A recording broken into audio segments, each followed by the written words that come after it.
finally got to see the Giants win a game.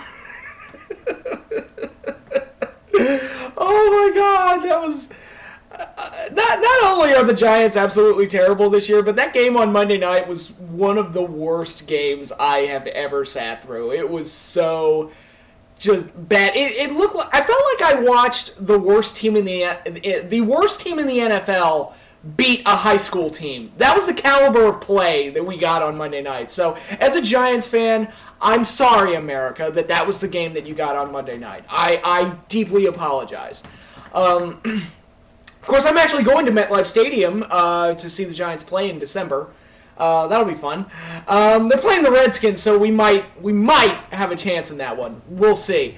But at least we're not going 0-16. I was because when I first heard that first plan to go to this game, and the Giants were like 0-4, 0-5 at that point, and I was like, man, that might be the 0-16 game. But no longer the case. But yeah, wrestling. We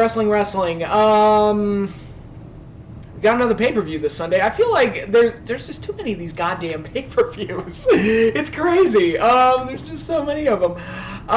They're literally coming like almost every week, it seems. This week it's Hell in a Cell. I wish I could say that the card was set in stone, but once again, the WWE's kind of gone back into the habit of just having a handful of matches, and then I guess on the day of we'll get bonus matches.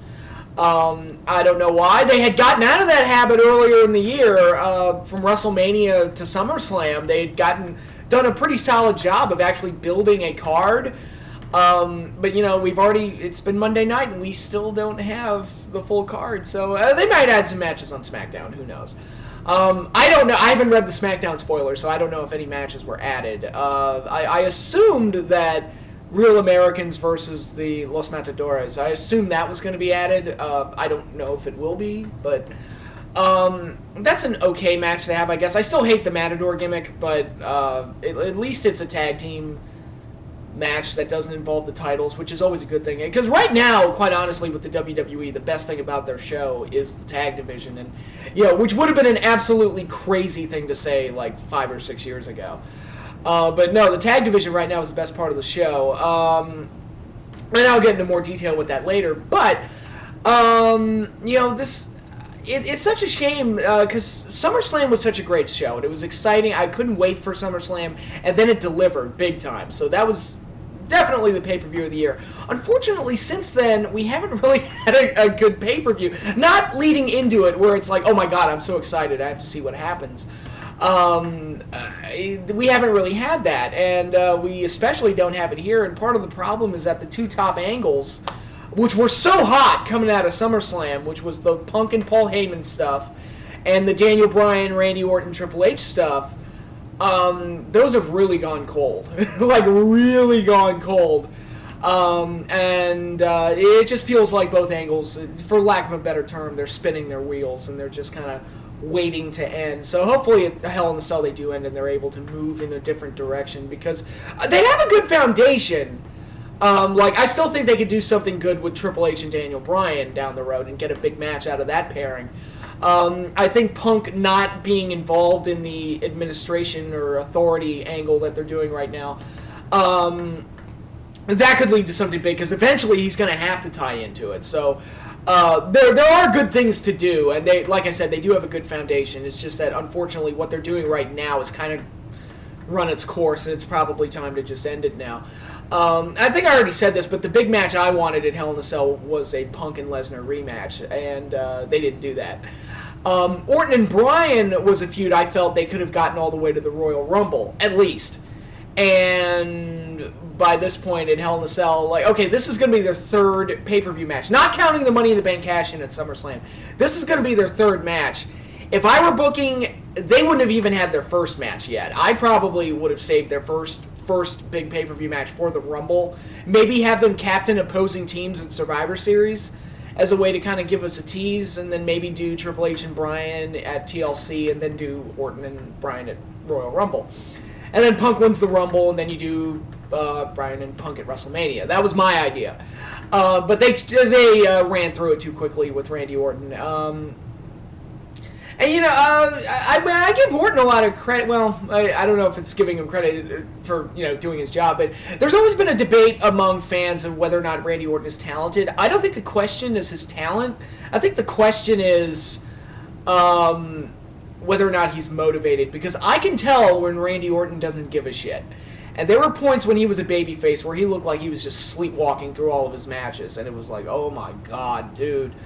And it was just awful. But since he's done this heel turn and everything, he's really turned it around and really, he's done pretty well. His mic work is still a little weak, but overall, everything else has gotten a lot better.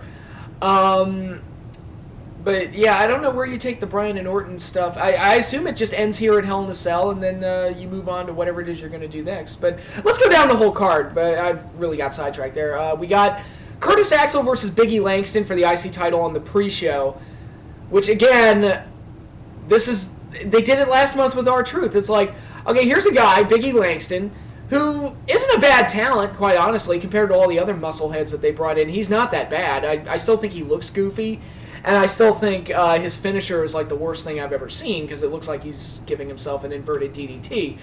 But overall, he's not a bad talent. The problem is that they haven't done anything with him since SummerSlam.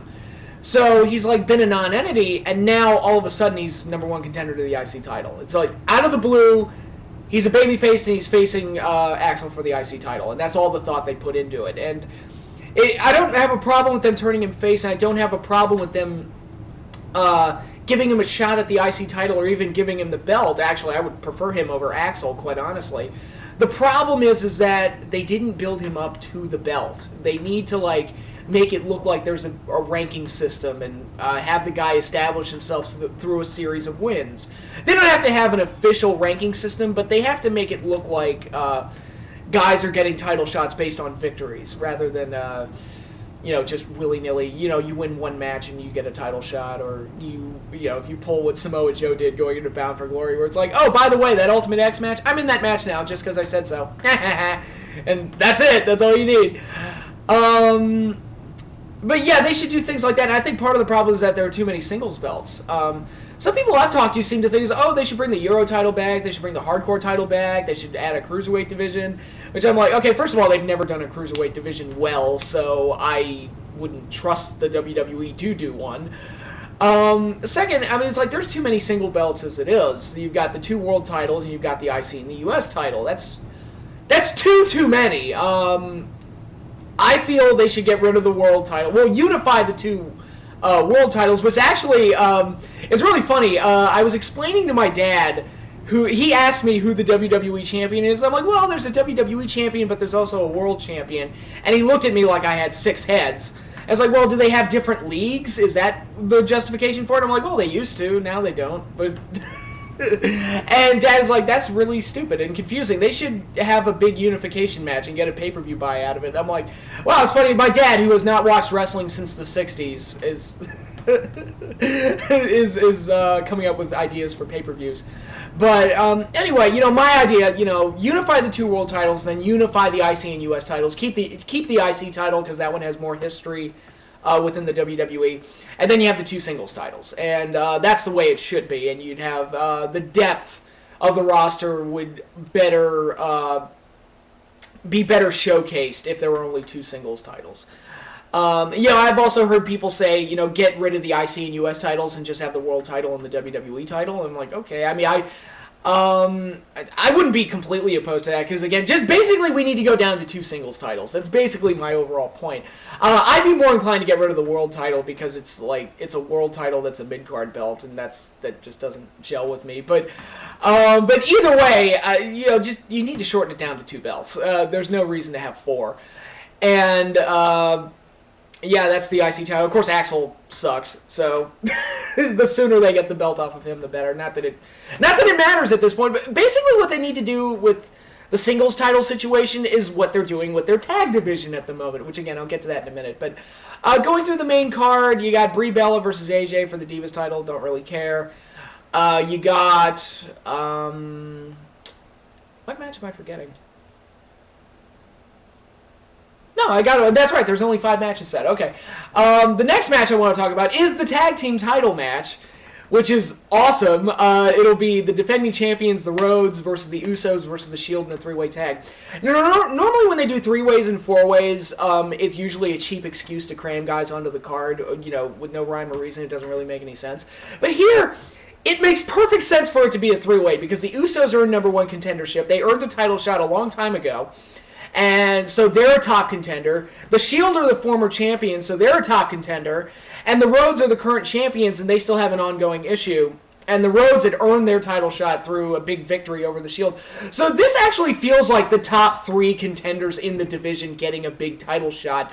And this is in a tag division that has depth, because there's a bunch of other teams. There's the Primetime Players, there's Real Americans, the Matadors, there's the 3MB, the Funks, what are they called? Tons of Funk, the Wyatts. There's a lot of tag teams right now in the WWE, and I'm totally fine with that. And it looks like it's not only does the division have depth, it looks like you actually have to win a series of matches to get a title shot. Who knew? So yeah, I'm totally on board with this match. I think it's going to be the big hit of the show, if they allow it to be. I think that'll be that's the one match on this card that I'm like, yeah, I kind of want to see that.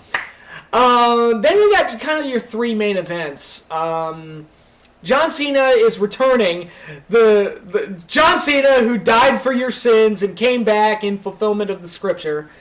Coming back from injury early, on the third day he rose again. John Cena is challenging Alberto Del Rio for the World Heavyweight title. I just love all these video packages that they're showing of Cena. They're making it look like no wrestler has ever done this before, where it's like they get hurt and then they come back from injury.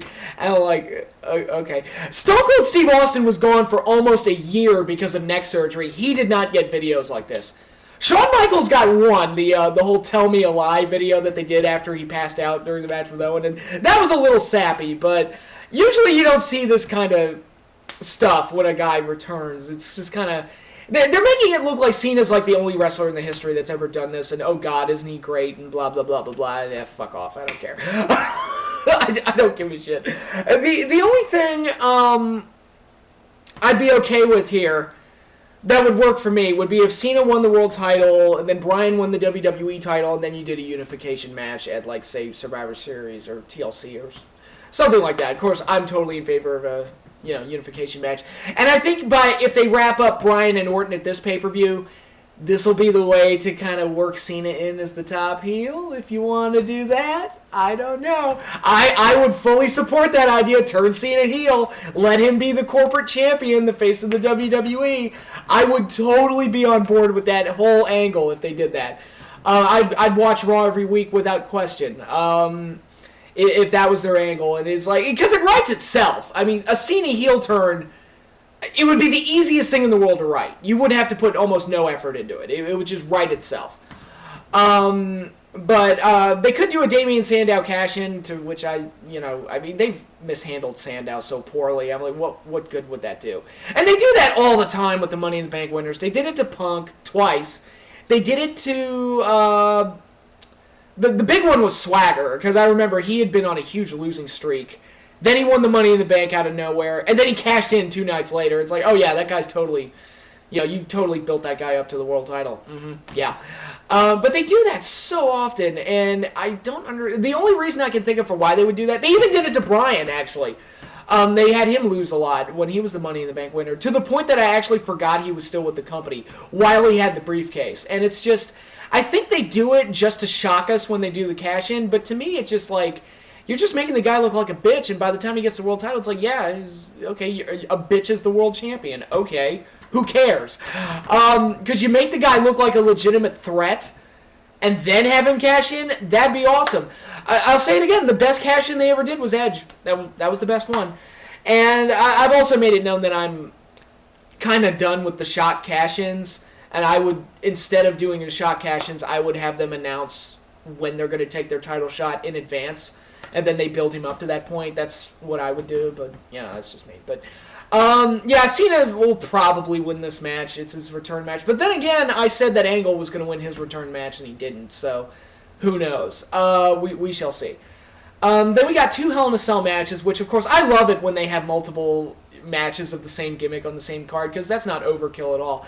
We don't need 2 Hell in a Cell matches on one card. And again, the match I wanted was Punk and Lesnar.